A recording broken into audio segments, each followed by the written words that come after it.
your anesthesia resident is a big asset. Personally, this was a skill which I was very deficient. I did learn a good amount of mechanical ventilation during my MS days, but when you come to private practice, there are always people to manage.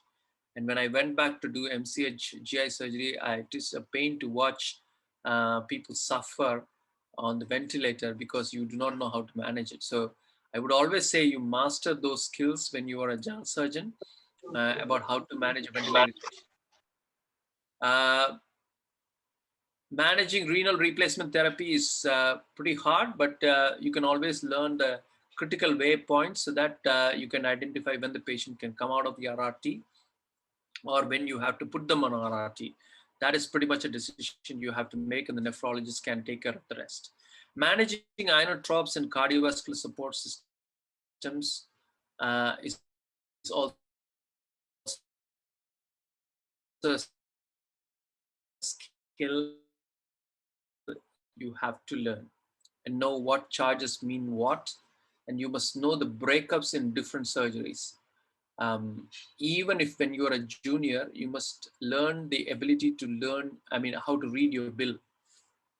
A simple rule which Dr. Manivanan used to tell the youngsters is that the more complex your surgery, the lesser the percentage of the bill your surgical fee will be. Like roughly, if you do a lap cholecystectomy, it will be about 30%. If you do a gastrectomy, it will be about 18 to 20%. If you do a Whipple, it will be between 8 and 10%. But if you have a complication in any of these surgeries, it will drop down to about 5% because that is how the billing will eventually work in a private system. Obviously, if you're going to be in an academic system and not worried about bills, you can skip this. But as a transplant surgeon, it's very difficult to survive in a pure academic environment. So you better learn this right now and then. Good understanding of the referral systems helps really in transplantation. This is an ongoing learning process, whatever stage of life you are in. So master the system in the place where you are. It is completely region dependent, so you have to take a chance. Once you have done all this, I think the next step is to take a good transplant surgical fellowship. Right now for us, the options are doing an Indian transplant training program. There are very good options. We do not run a transplant training program in our place, but you have Rela Institute here in Chennai. You have good training programs in Delhi. Unlike what I had to face when I was trying to choose between the centers. Nowadays, you have very good centers in India. But what I would say is that whenever I see people trained from India, I've seen that they take a long time. I think it takes between 4 to 5 years for you to be trained appropriately and completely in the Indian scenario. And you can master probably one transplantation, one organ transplantation, either liver or kidney transplantation. So you are forced to choose. I have not much experience in UK. I was expecting Mahesh to come and share his bit, but since he's not there, I think we can take some questions on this later, which he can answer. The US training has, I can put some word about it. If this US system is changing now, your USMLE marking system has changed. And there is no difficulty in actually getting a US transplant fellowship because the American surgeons usually hate the transplant surgery because of its erratic timings. So there are renal transplant programs.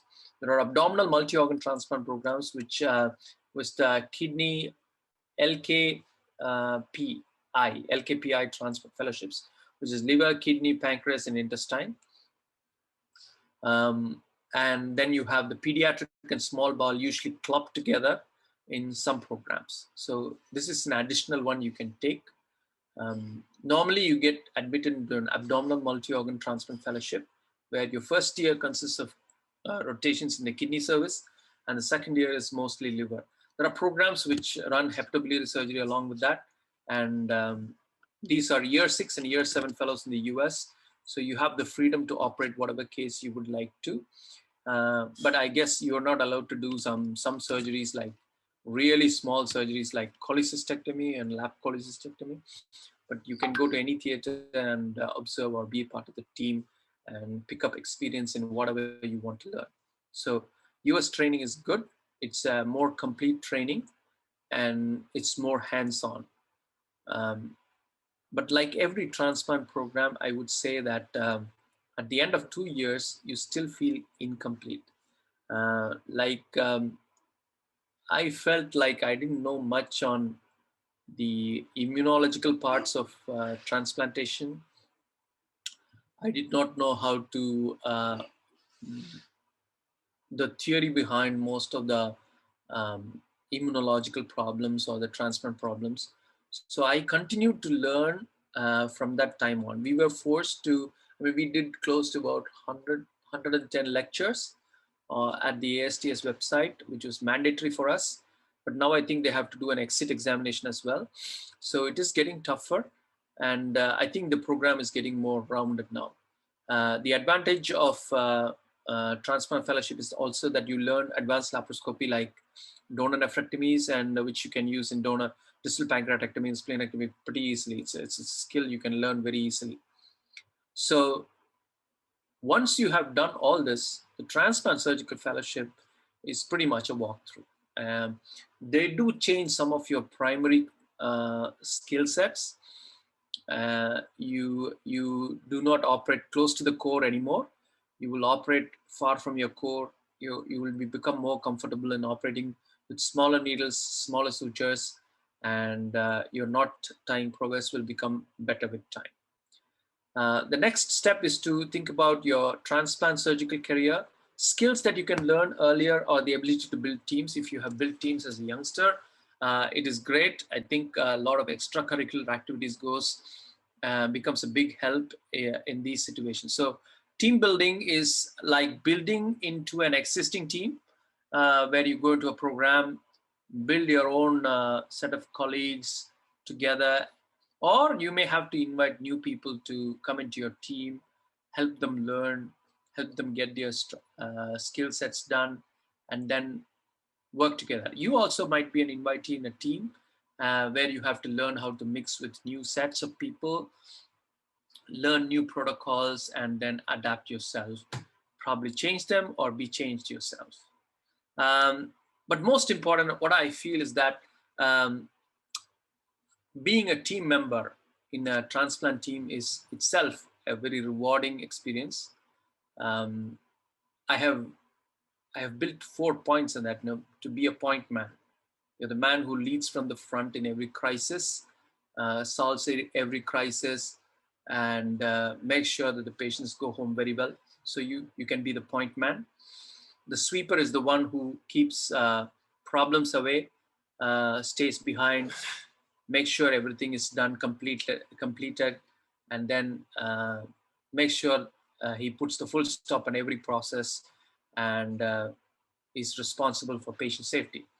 The commander is the person who actually is slightly better than the point man. It's almost a similar role. The commander actually looks at the team as a whole, looking at the donor and the recipient and managing them. And the last role, which you may have to don, is to be a strategist, is to plan the whole thing and sit back. So every role is something which will add to your experience. And I think I have enjoyed being every one of them in my surgical career. So building a transplant surgical career is not about just building skills. It is about team and being a team member. So you have to have both the leadership skills and the service skills to survive in a transplant surgical career. There are other skills like social relationships.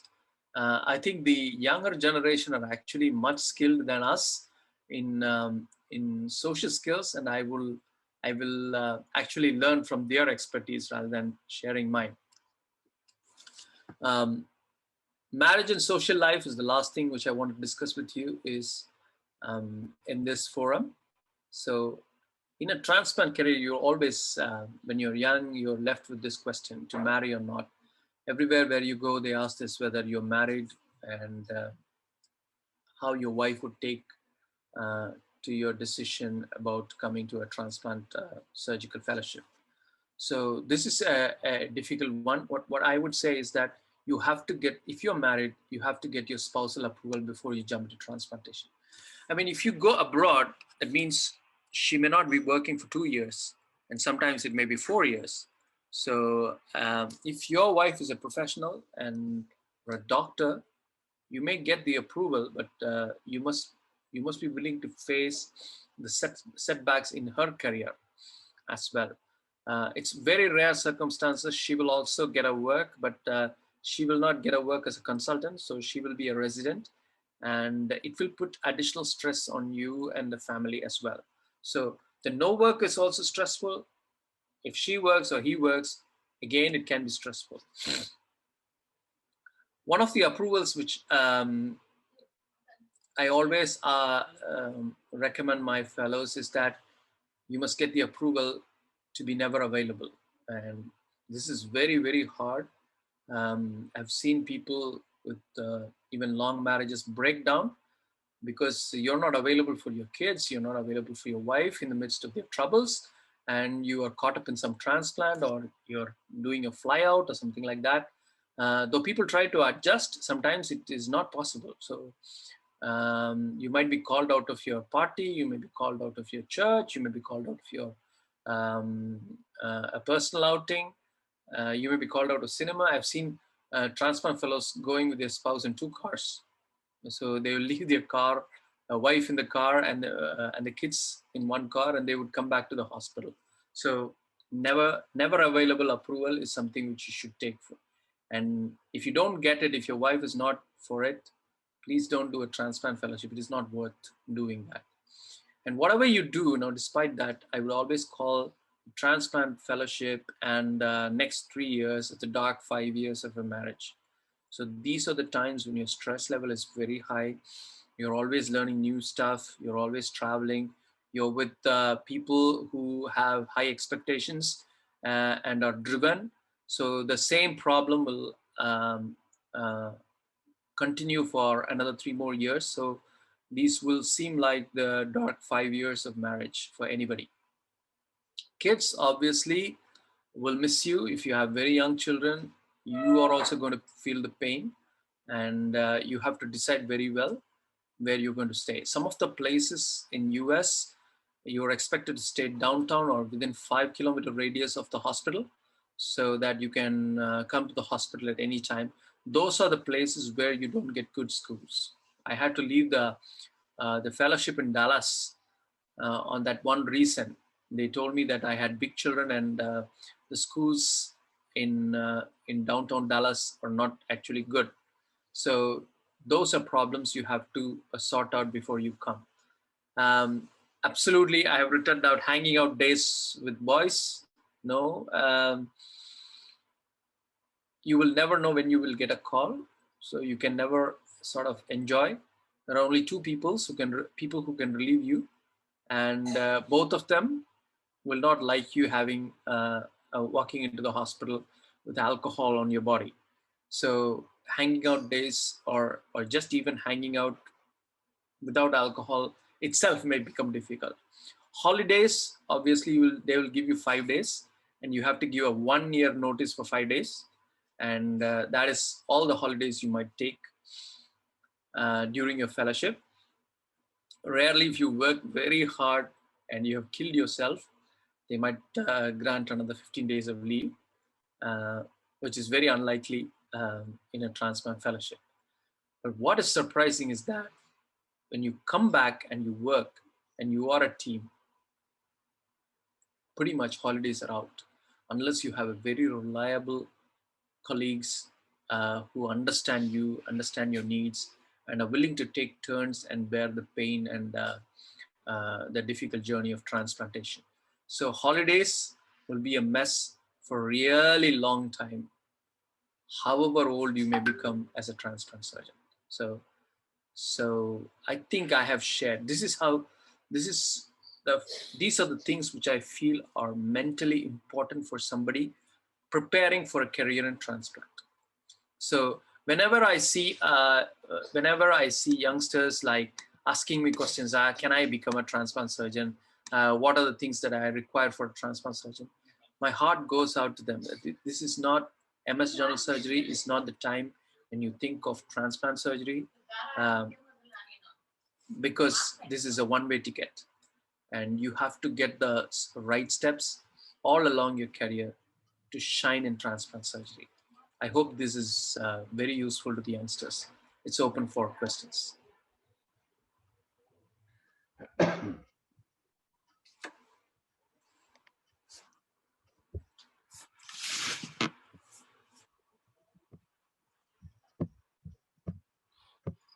Boy, I think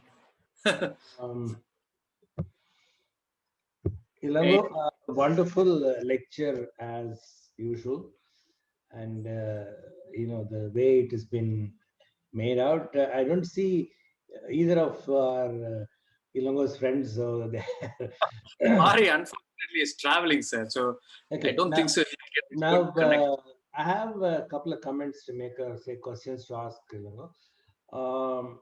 See, I think the toughest part of your training career was during the transplant period.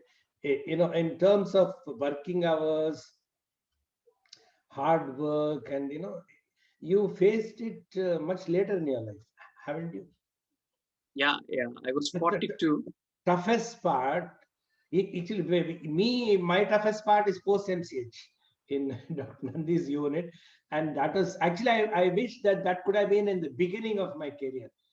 Yeah, yes, sir. So now my question to you, Ilango, again is: if we have to redo your surgical training, general surgical training, from year one, how will it be different now in retrospect? So whatever I presented now, sir, was based on what mistakes I actually did during the training. Um, the I think I got when I joined general surgery in Trivandrum Medical College, I got the first few things right. Like I spent a lot of time in the trauma unit, and I did a lot of cut work for my seniors. Like I would prepare the patient very well. I would do the diagnosis. I would do the evaluation, and I will pack them off to the theater, and I will just go and watch them. So it was 3 months before I did the first surgery. So I did that part very well. And I think I also had good opportunities in seniors who actually gave me the right surgical cases to do. And by the third year, I became a good operator. But what I really missed was I did not have protocolized learning. It was random.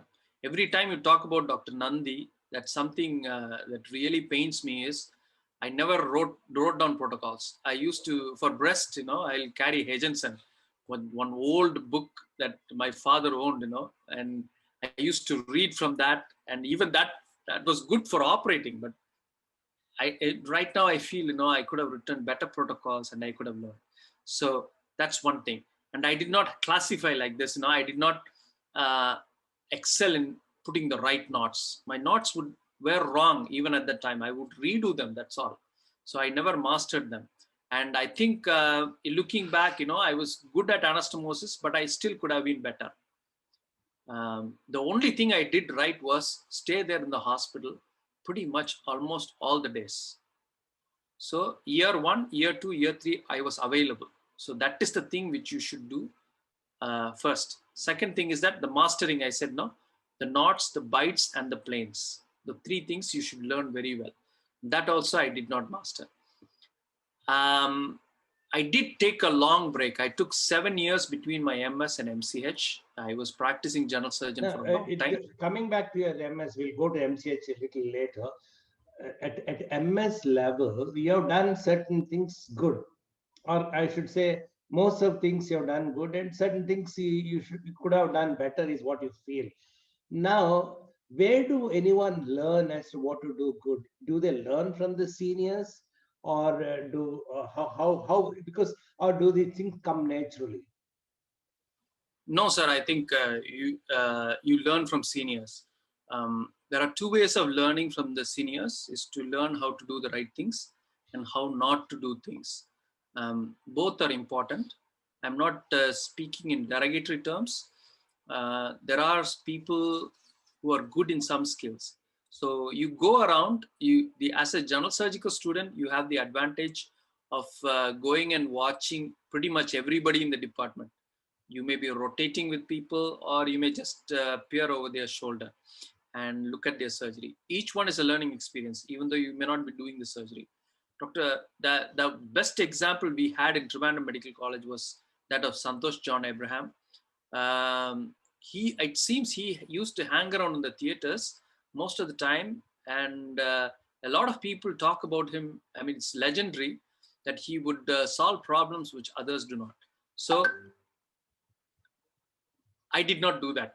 So I would operate my own work. I would work very hard, but I will not go and look into somebody else's theater. If I'm not posted there, I will not go. But today, I missed good opportunities. There was a good neurosurgical unit there. There was a good cardiac unit there. And I did not learn any cardiac surgery, and I did not learn any vascular surgery. Even though the chief of cardiac surgery was very friendly with me because I used to cover up the thoracic surgery service and I was assisting lung and esophageal surgery, I did not learn. I did not have, I never realized I missed that opportunity. And There are, yeah, yes, carry on, carry on. Chitradhanal was very close by, and they had a very good vascular surgery which was doing endovascular and major vascular surgical repairs. All what we had to do is request them, and we could have learned very well. I did not use that. So wherever you are, if there is some opportunity, you may have a regional cancer center, you may work with a vascular surgeon, you may have a good private hospital where some surgeon is doing some specialized work in robotics. Just hang around them. Everything is a good opportunity for learning. Okay, before I continue with our questionnaire, there are so many in the chat box, very focused transplant questions. Chinni Vikram has got a couple of questions and a couple of others. You answer them, then when the questions get exhausted, I'll come back to you. Okay, sir. What book will you suggest for good surgical ICU management? So don't go for surgical ICU management. You don't need that. Just to Google for your individual conditions. But I think the best book for you, best thing source is to read Up to Date, which is very, very good actually. I can't pick up a name for the surgical ICU books, but you can take the general intensive care books recommended by the IDCCM, which also serves us very well. So I can share some names of the books for you, which can be of help to you. Do you feel transplant experience is a must for becoming a good HPV surgeon? No, I don't think so. HPV surgery has got two pathways. One is through gastroenterology, surgical gastroenterology and laparoscopy. You can also become a good HPV surgeon by going through the oncology pathway. And transplant is one pathway. I think transplant surgeons, the only advantage for being a transplant surgeon is that you become very good in vascular surgery, and you become very adept at handling problems in the inferior vena cava and in the portal vein, and handling all the hemodynamics. That's the only advantage.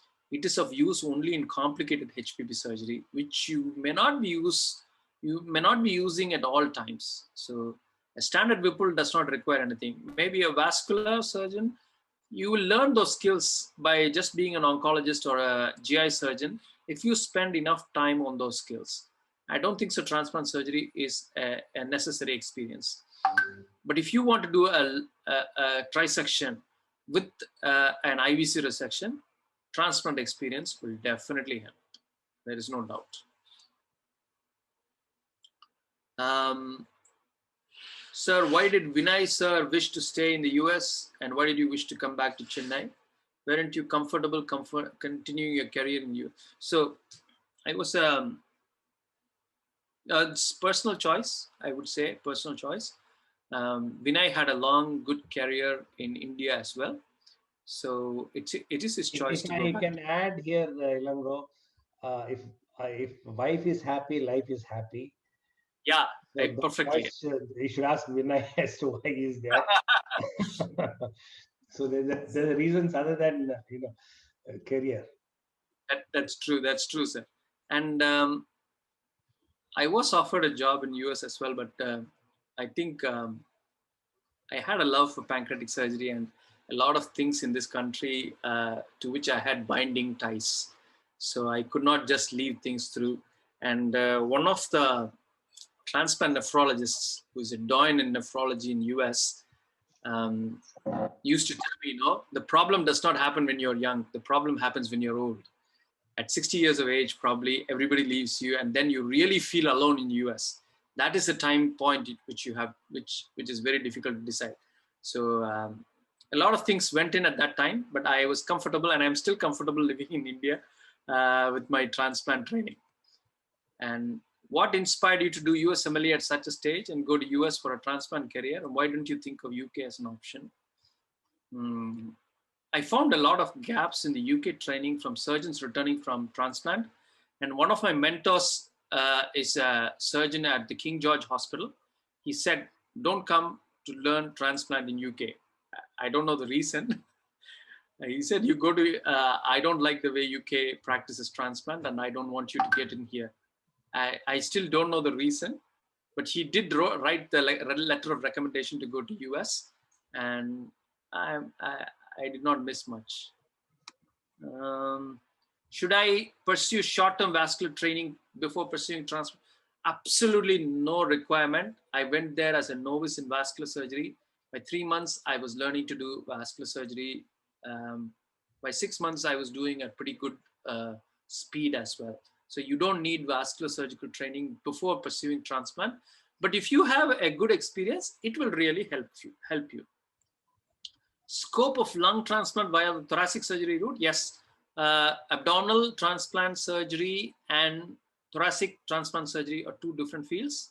You have to apply via separate matches, and you have to be a thoracic surgeon to do lung transplant and cardiac transplant. So that's the right way. So I think I'm done with the Yeah, questions. Ilango, we'll get back to your MS General Surgery training since we have some time here. I'm sure most of the participants are the ones who are, post MS and transplant oriented people. But now I'm doing MS General Surgery in a unit where there are no academics, say no journal clubs and no topic seminar. What should I do? Um, so today you have actually no excuse here. One of the things I'll always tell the listeners is that platforms like Learning General Surgery is a boon. We never had anybody like this. No, here you can interact and ask questions, and there are willing teachers in the platform. So this is that you can come here, you can ask. You have no excuse. If you have a doubt, people answer. Um, internet is the internet is has a wealth of information. So pretty much any protocol you want, you just type it in Google. It throws out all the protocols that is required. Your pre-op orders, your post-op orders, your preparation for surgery. Medscape gives you so many tidbits on preparing for surgery. Everything is readily available. If you want to know how to interpret your chest X-ray, you just have to pull out. So information is very much there. You cannot say your teachers are not teaching. A teacher will come if the student is willing. So you make a career out of that. I mean, I had good teachers.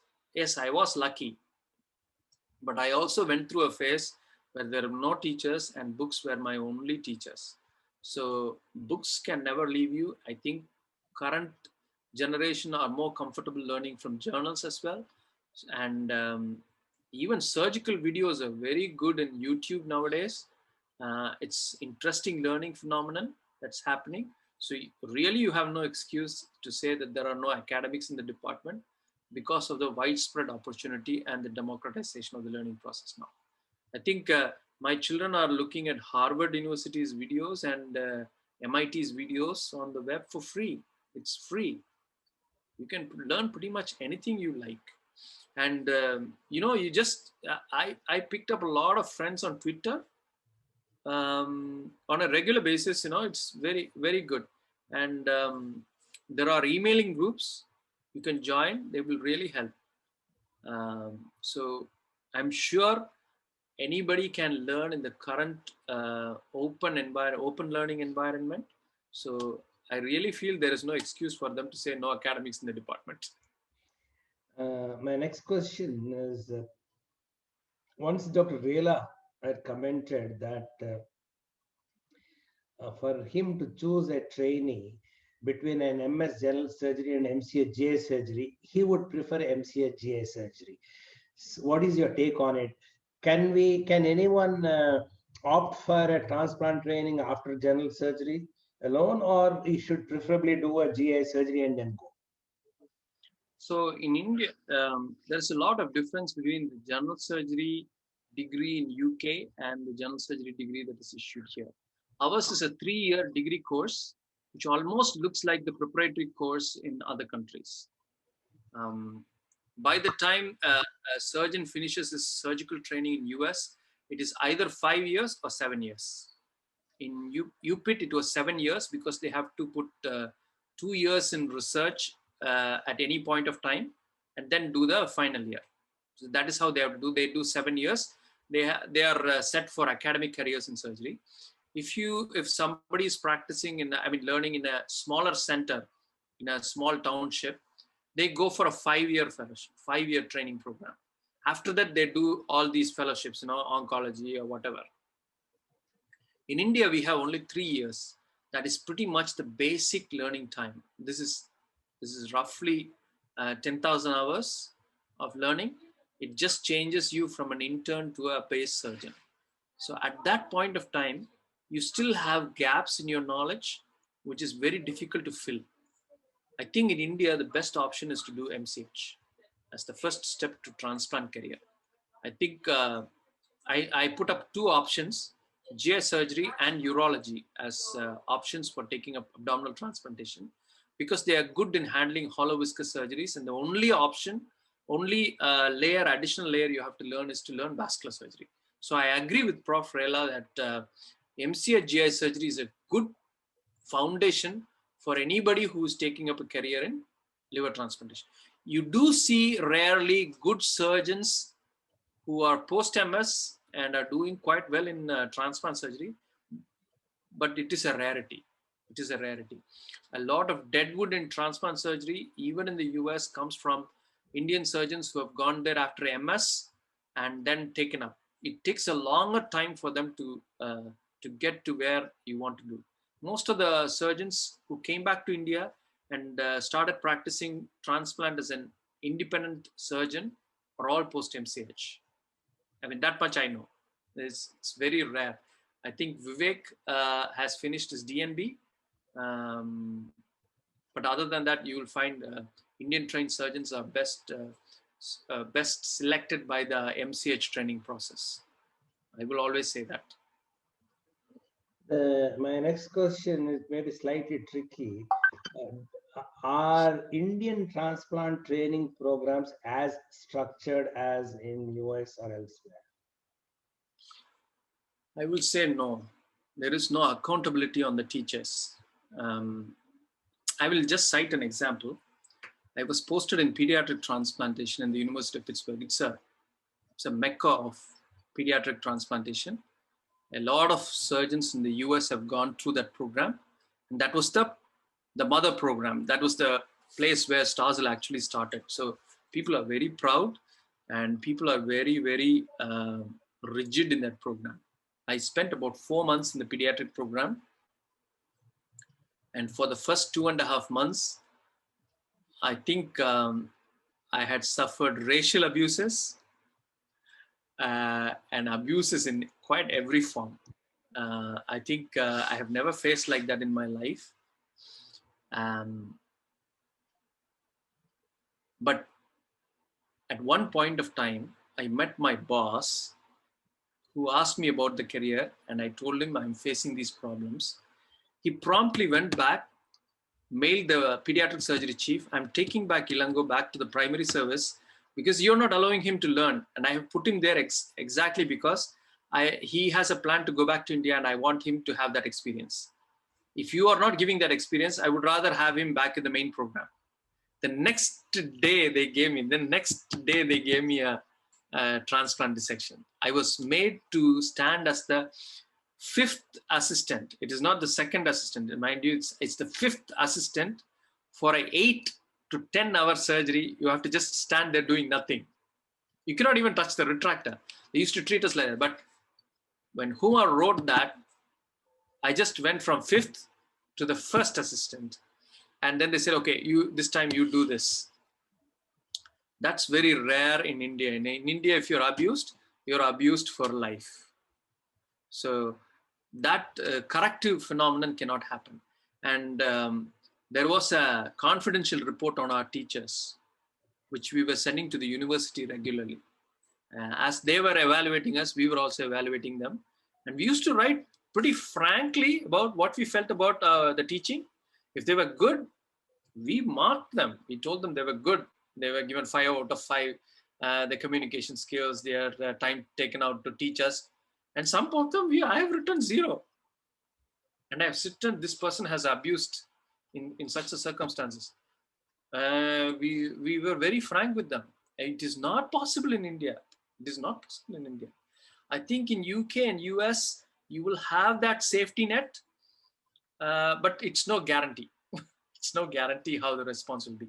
I've seen people being abused in Maryland and right in the University of Pittsburgh's thoracic surgical program. They can be very abusive and racially discriminative. But I think it's you have to be very careful with your choices at that time. But in India, you don't have that choice. You end up there and people will keep you there. It is a lucky break. So um, that's something, it's a chance. You're counting your career on a chance. That's very difficult for me to accept.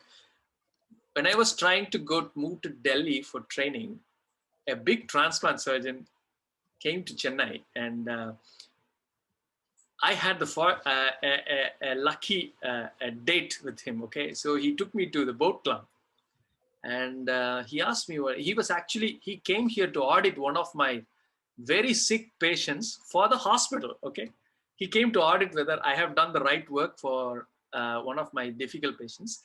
So he saw my work and he was very happy, and he took me for actually for a coffee. I don't drink, but he ended up sitting in the boat club, and he was chatting for quite some time.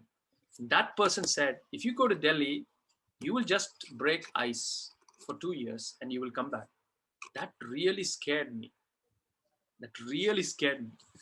He said, he showed a few examples and said, this is where you end up. If you want to study, you go to Seoul, or you go to UK, or you go to US. That is the only place where it was. At that point of time, I learned that Pari was already in US. Vinay had completed his US fellowship and he has come back. Then only I looked at all those options. Okay. So, but now today, the Indian training also has become good. I see Prof. Raila's students, they're good. They're very good. And I also see people coming from Delhi who are operating with us. They're also good, but they've spent dedicated time of about 4 or 5 years in the transplant department before they bloom out. I think in US, if you have the right start, you can become an early bloomer. That's the only advantage. My next point, Ilango, again, I skipped. a sensitive one.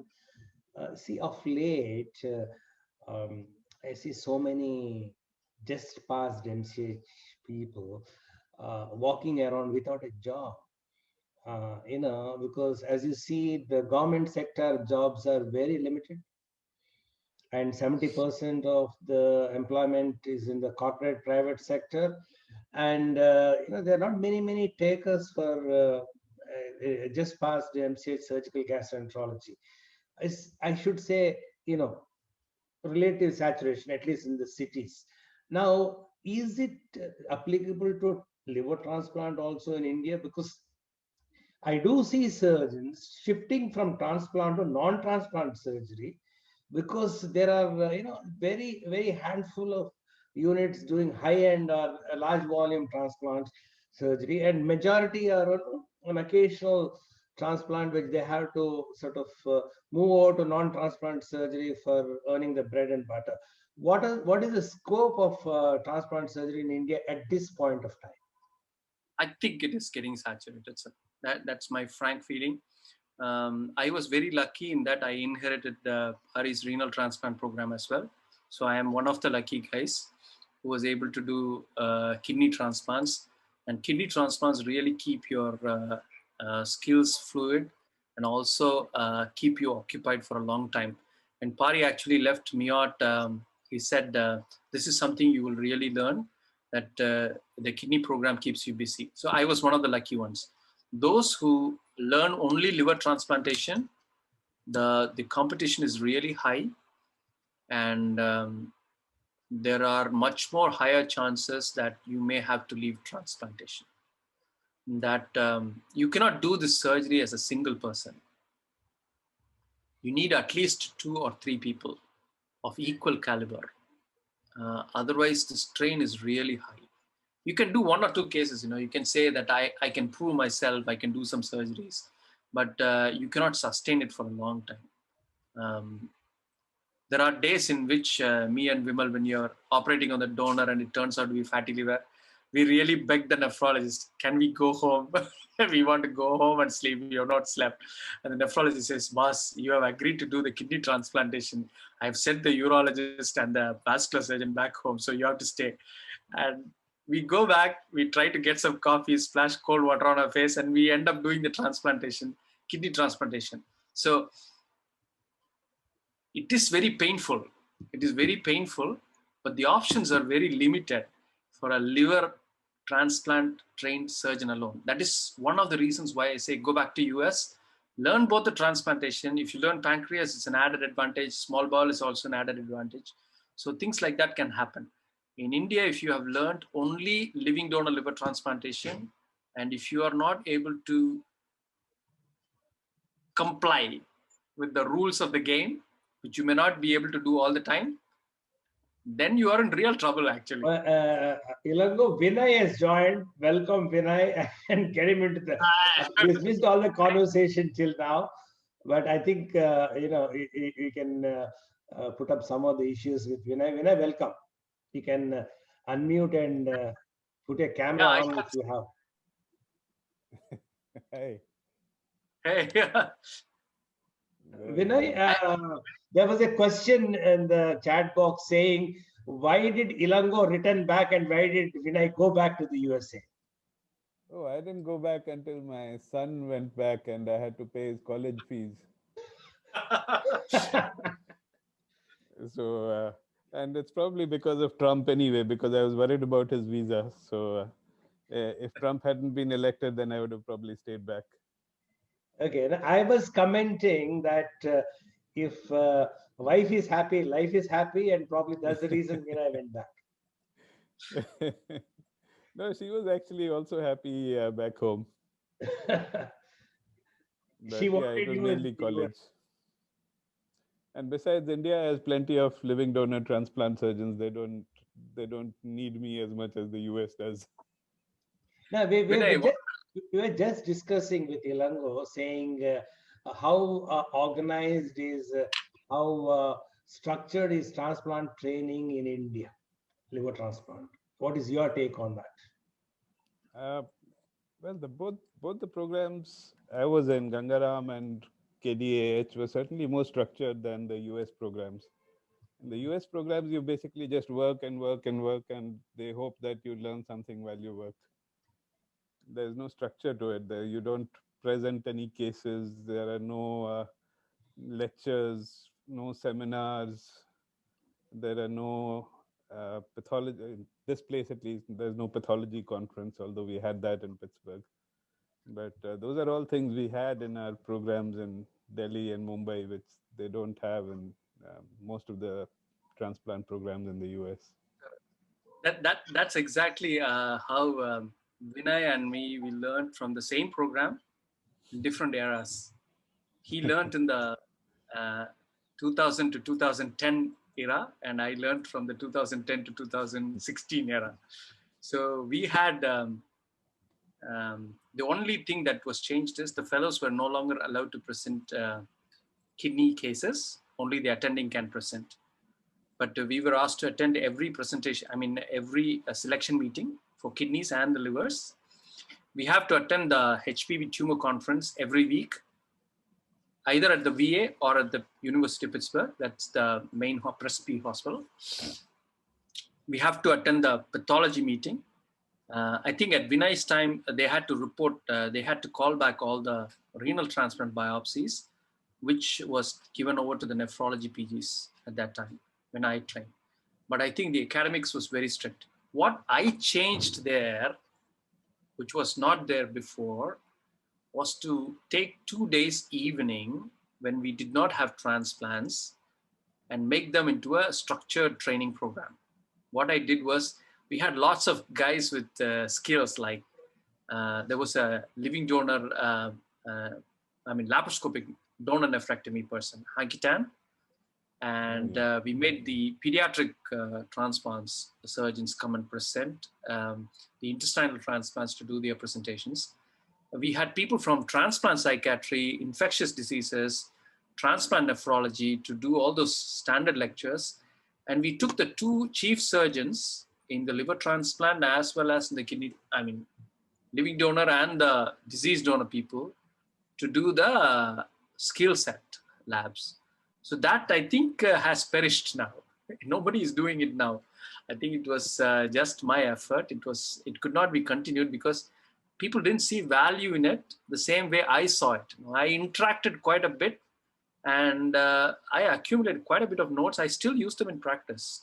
Like a random tip, page kidney was mentioned by Humar when we were talking about big kidneys in small patients. It was a random thought. He said, you may not face these things.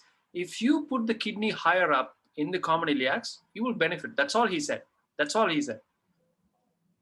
It's now the fourth year of my transplant training. I saw a page kidney. Nobody believed my diagnosis in Miyot Hospital till I showed that if you relieve the pressure, the kidney gets back to work. So I benefited out of it, but that structured training program is there. Probably you have to utilize it. Okay, I have a question for both of you, Ilango. If you were born again and become surgeons, would you still take up transplantation as a career? Vinay, you go first. Yeah, I wish I could avoid the kidneys, but yes, I like doing liver transplants because there's that instant gratification, right? The patient is going to die, and you put in a new liver, and they recover dramatically. So it's very gratifying. So yes, So what happens when you put in a liver and it doesn't work? it's How going do to you happen feel? from time to time. Everything we do in surgery, there is a risk and there is a benefit, and if the benefit outweighs the risk, then you have to accept the occasional bad outcome. But Ilango. that's true about every operation, I would think. So The advantage with Vinay, liver, of course, is that if you don't do anything, he's going to die. So it's not like you're doing a plastic surgery procedure and killing a patient. So true. it's a dying patient you're trying to save, and sometimes you fail. Yeah, that's a good Uh, philosophy. Ilango, yeah, what's your take? Would you become a transplant surgeon? yes, I think I would become a transplant surgeon. Um, but um, what I would say is that I would not think less of any other specialty. And I think I've seen good plastic surgeons. I've seen the value of good vascular surgeons, and every specialty is required. And there is nothing extraordinary or unique about transplant surgery, though I like it. So I have got into that equipoise. The question which I asked Vinay was also on a personal note. Earlier, I used to feel very bad about patients dying post-transplantation. Um, the last transplant I did in VA in Pittsburgh died on table. That was very bad. It was very bad. Just after reperfusion, he had a post-reperfusion cardiac arrest and died. You know how Tom behaves, He just threw the instrument, said that some cuss words, and he just left the theater. I was left to close up. It's very hard, no? He was also a dying patient, male of 40. But I had to explain to the family who was in New York at that time. And it was a very painful experience. I came back and I have seen a couple of acute liver failures die on table. The last one happened in December 2020. I came back picking up the liver from Paris unit, came back from Coimbatore to Chennai, transplanted, a cold time of 8 hours, and the graft never worked. That was really painful. It was really painful. She was a sick patient, but I have learned to take it that these things will happen in transplantation, and not all cases are going to go successful. So it's a life lesson, and it keeps me on the ground. Okay, next question again to both of you is again, if you had to do it again, you would like to train in India and settle abroad, or train abroad and settle in I would train in India and stay in India. India? You So can't get that kind of training abroad. not just the training part of it, why settling in India? It's much more comfortable operating there, right? I mean, you have a direct relationship with the patient. You don't have to worry about insurance and lawyers, and the patient's family is willing to look after the patient. I mean, you don't get a patient through transplant and then you realize that there's no place for them to go home to. So there's a huge message, Vinay, that to the Indian students, train in India and live in India. Exactly. Ilango. I mean, when I was training, there was no training in India, right? There was no transplant program there. That's why I had to come to the US to train. But the plan was always to train and go back, and that's how it worked out. Personally, I feel that the speed at which a surgeon gets trained in India is pretty slow. Like I told some time before in the lecture, I've seen good surgical hands in surgeons trained in India, especially when they have stayed in a transplant program for about 4 to 5 years. Um, Unlike in US, vascular surgical skills are pretty easy to come by. I think you learn quite fast if you have the base platform done well. Uh, it's not an assurance, but I feel my US experience was a big asset for me. I still feel like that, and I always encourage youngsters to go abroad for those 2 years of training. You can always come back and learn living donor liver transplantation. Um, I learned my LDLT only from US, so I still place a lot of value on and premium on that. So that's a point of difference we have. In India, some of the very skilled surgeons have stayed on for 5-6 years, and they're very good. They're very good, and some of them are Vinay's colleagues and colleagues from his former programs. They all work with me, and I am very impressed with the way they operate. But I always say that their base training, the MCH or the DNB, was with some phenomenal people. And I don't think so. I can make that a general rule. Most of the guys whom I've seen operate are from Dr. Nandi's unit, either from AIMS or from Gangaram, or they are PJ Chandigarh students or who have done their MCH GI surgery from SGPGI um, or from Delhi or any program in Delhi. There are a lot of So they are basically good surgeons who have used that spark and they have grown better. But even for them, it has taken 4 to 5 years. I believe those surgeons would have done much better in the US those 2 They years. would have had to learn living donor transplant again if they had gone to the US. so there are a So it lot would of have questions in taken the 4 5 years anyway. chat box. Before you go to chat box, one last question from me to both of you is, you know, surgery surgeons are under a lot of stress and strain. They may develop early diabetes or hypertension, stress disorders. Our liver transplant surgeons are more prone to any of these as compared to They're any other definitely surgeon. more prone to divorce,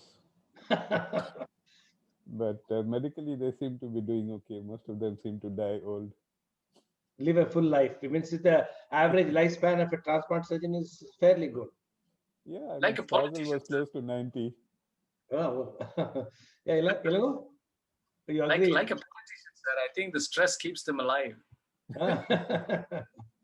Okay, Ilango, you should take some questions or chat box, a couple of questions. Okay. How important are publications for getting into a fellowship in the US or UK? Both of you Vinay, should can you? answer each question. Yeah. Why don't you go first? I don't think so. I think I had 3 or 4 publications at the time when I went for the fellowship, and that I did not write a single paper during the fellowship. So I don't think so. Publications are very important for getting a fellowship in US. I always say a right attitude and just that they should like you. I don't think so. There is any other additional big skill they ask for.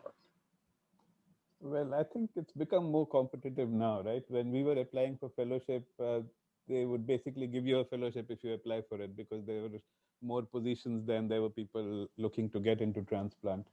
But now I think it's become more competitive. So if you do have publications, it will help, provided they are in a recognizable journal.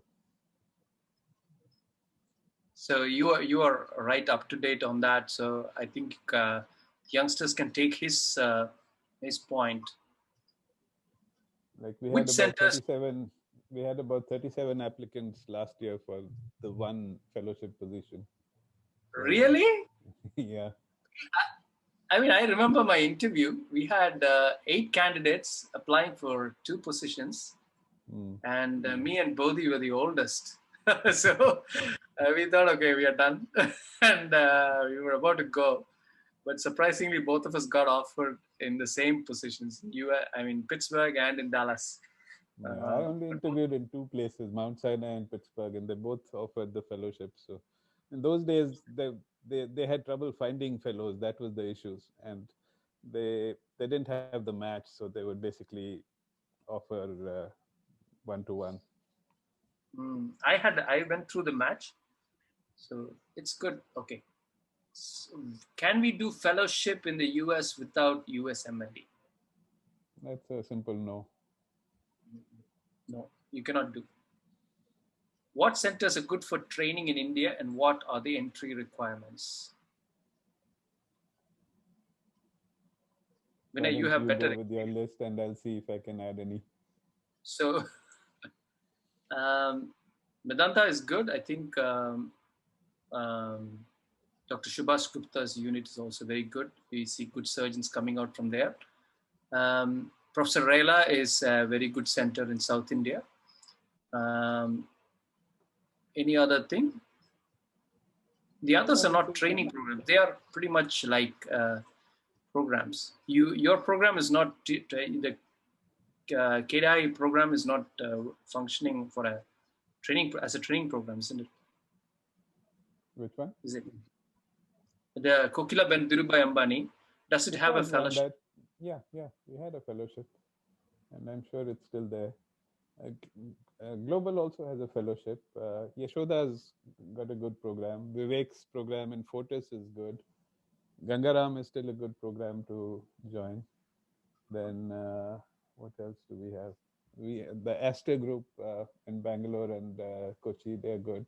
Amrita Institute, one of the best, and I Yeah, would it's say a the good. best.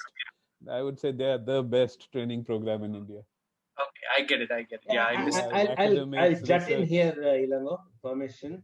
See, I know a lot of surgeons who done MCH and DNB in a unit in a hospital where transplant is also available. Is that experience good enough to be an independent transplant surgeon, or should someone after DNB or MCH should work in an exclusive transplant unit for some more time before they become independent transplant surgeons? I hope you get my question.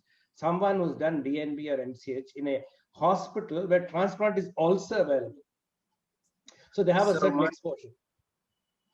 I had a very good friend who was 1 year senior to me in MS and who joined a transplant program. I don't want to name that. Okay. So, and he was DNB and he was there right from the time the first transplant started. So he was there from the beginning. But I think when he finished and he became an assistant professor, prior to being promoted to be an associate professor, he was asked to complete a formal transplant training program and was sent to Cambridge. So formal training program is important even in those institutions. Even though I there think is a that, lot of experience, there's a lot of living donor experience, and you have good surgical skills, but still, even those institutions who train those people place value on being trained in King's or Cambridge or in the US. I think the best example was Gangaram, where we had a DNB program in GI surgery, as well as a transplant fellowship. So the guys who were doing the DNB would also participate in the transplants. They would participate in patient care, but they were not uh, typically first assisting, and they were not doing the operation as primary surgeon towards the end of the DNB, whereas they would be doing it towards the end of the fellowship. So the training sequence was 3 years of DNB and 2 years of transplant fellowship, and then they would come out basically equipped to do a liver transplant as primary surgeon. so effectively, you require exclusive transplant exposure, even in spite of your doing DNB in a unit hospital is offers Yeah, I it. think so. Because DNB, there's a lot of other responsibilities you have, right? You're also doing luminal surgery, you're also doing HPB surgery, you're looking after other kinds of patients as well. So there's not that intensive focus on transplant, which is probably required to get you to the point where you're doing it independently. Yeah, Vinay, if I can ask you, which I asked Ilango, is it difficult to get a transplant position in India now once you're qualified? I don't think so because you have to be persistent because the vacancies are random. It's not a annual cycle, right? So vacancies become available at any time of the year, and you basically have to be in touch with all these centers, writing to them and reminding them again and again that you're interested, so that they have you on your radar. And when a vacancy becomes available, they call you. So it's not something where it's good if your CV looks good. If you have an MCH or a DNB, you'll almost certainly get into a transplant position.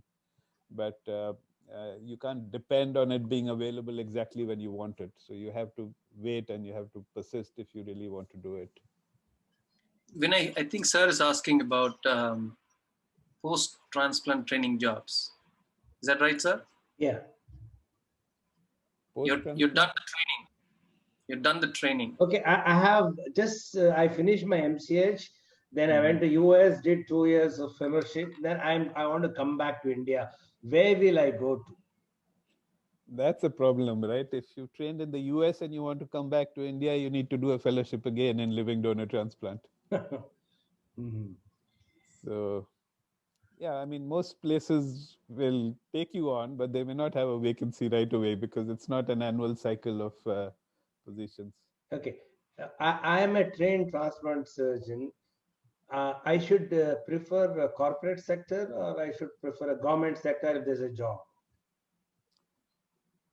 I think that depends on what I mean. If I had the option of a government sector job, if AIMS had said they would take me, I would have gone there without a second thought.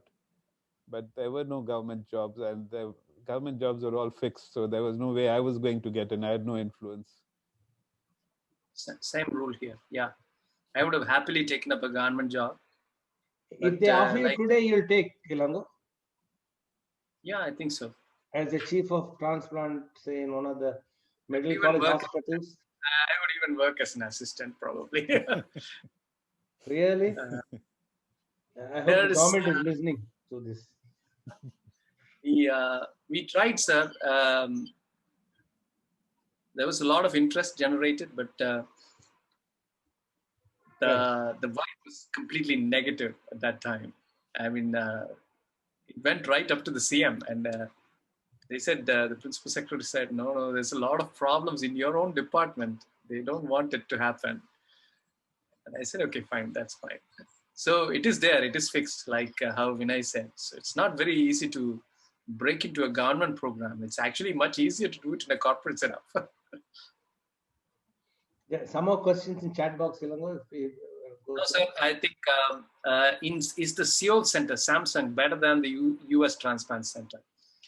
I have not been to Seoul, but it is a very good experience if you are a trained transplant surgeon. That is what I feel. What about you, Vinay? Yeah, it's a good place to go and see how they do it. But you're, for one thing, there's a language barrier. And for other, you're not going to be a fellow there. You're not going to have clinical responsibility. You're not going to be looking after patients. So you can't go there to get trained. If you're already trained, if you're doing living donor transplants, you want to get better, then that's a good place to go for a few weeks. Few weeks, yeah. That's what I would also say. So that is If good. any more questions from the audience, please unmute, come and ask. Why we have two very eminent transplant surgeons here. Jaypal? There is one question. Do we need to leave luminal surgery to excel in liver transplant training? Do you want to take that? Yes. So when I came back to Gangaram from the US, it was a GI surgery and liver transplant position, because at that point we were doing like 50, 60 transplants a year. So it was not possible to sustain yourself doing only transplant. So I was doing GI surgery as well as transplant. And in most situations, you probably will have to do either GI surgery and transplant, or at least HPB surgery and transplant, because the number of centers which have enough of a volume that you can sustain yourself doing only transplant is relatively small. So I would say don't let go of your GI surgery unless you're joining a really high volume center.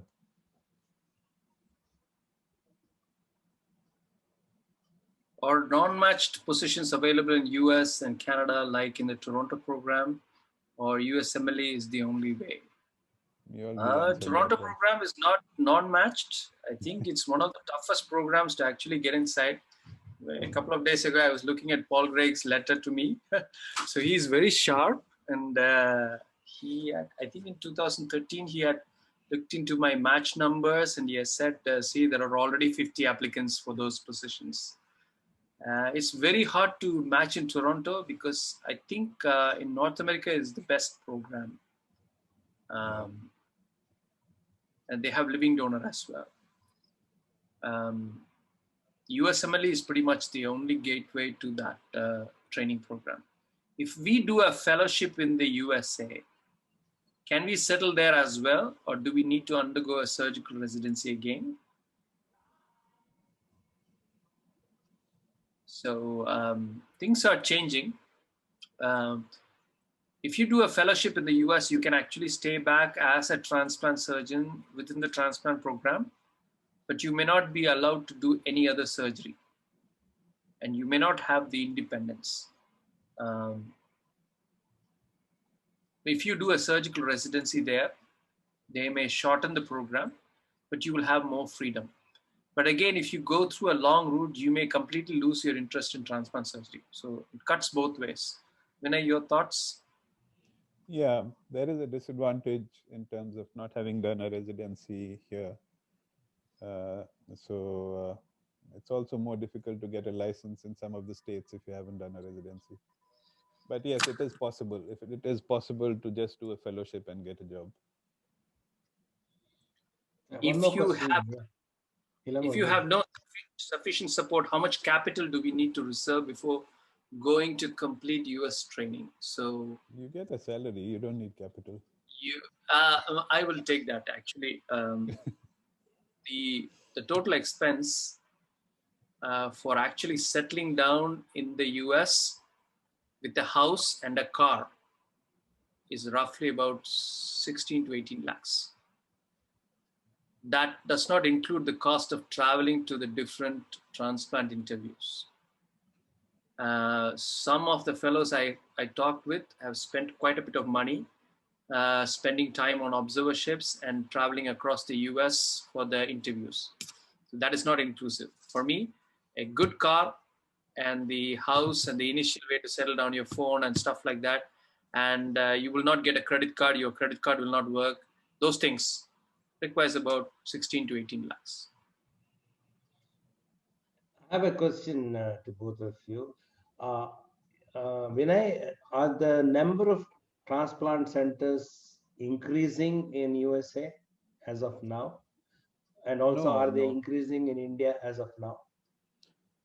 Uh, in India, they were certainly growing quite fast until recently. I don't know Until what's COVID came. happening over the last 5 years or so, but before that, it was certainly growing fast, and I think it has sort of plateaued now. In the US, it plateaued quite a bit longer ago, so the number of centers is not increasing Why so? Why are they because not increasing? in US it's predominantly deceased donor transplantation, so the number of transplants depends on the number of donors, and that's not going up, so it doesn't make sense to have more centers doing less transplants. Ilango, take on India. I think it's we're also reaching that plateau. I mean, we still need to reach the smaller cities and the smaller towns, but the bottleneck seems to be not the transplant surgery training, but the availability of ancillary specialties like interventional radiology, critical care. Those are the bottlenecks which we are facing in India. We do have needs like cities like Madurai or Tirunelveli. They have some fledgling programs, but the lack of dedicated interventional radiology and critical care specialists, transplant anesthesia, they will serve as bottlenecks. I think we have to develop those skills as well before we can increase the number of programs. That's my take. I think we had a good 1.5 hour discussion, and Vinay is fresh and still we not got much information from him. But then I think everybody is online for over 1.5 hours. One final question before I wind up. See, I do see a good number of surgeons in India who are in Jaipur one day doing a transplant, Vizag another day doing another transplant, Hyderabad one day. I mean, a bunch of these surgeons. What is your take on that, Vinay? Is it good? Is it bad? Or is it okay? So I think that happens because the smaller centers cannot support a complete transplant surgeon, so to speak. They don't have enough work for a transplant surgeon to just stay there full time. So it's inevitable that you have this situation until the program builds up because it's a matter of cost efficiency. It's not ideal for the patient that the surgeon operates and goes away somewhere else. It's not ideal that the complications are managed by someone other than the surgeon. But financially, it's understandable that it's going to happen. Ilango. Yeah, it was a difficult choice for me.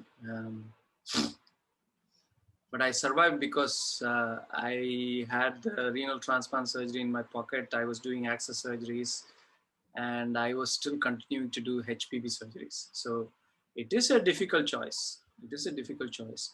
But I also personally feel that operating on being a technically complete and perfectly done transplant can unravel in the postoperative phase and in any phase. So that's something that can happen. So I actually don't feel it is the right thing to leave the patient in the hands of a non-transplant surgeon and then go on to another center or out of the city as well. So it's something that I don't agree. And I work in a very my program is also a fledgling program. We have completed about 108 cases so far. We've done, I think, after I've come here, I've done about 72 kidney transplants. So it's much early days for us. We know the pinch. Um, we know how difficult it is to stay idle for long hours and long days, pretty much doing nothing. But I console myself saying that everything is for the good. So I have learned to actually use those times to improve my skills, um, and then actually I pursued access surgeries like a fanatic. So I've become good in that. So I try to help out other youngsters. Like I'm helping out the oncologist, I help out some of the urologist, and some parts in administration as well. So I try not to waste time, but I guess it is very difficult. Actually, it is a very difficult choice. Somebody is asking about how to market oneself. There's a question in the chat box. Could you see that, Ilango? Neither of us knows how to market ourselves. We are Yeah, asking the wrong people. there are pretty good experts in that. Vinay is right. I'm not good at marketing. um, Vinay has made a very, very valid point. More careers have been killed by getting a senior position too early than the other way around, patients. It's very, very important. And it's very important.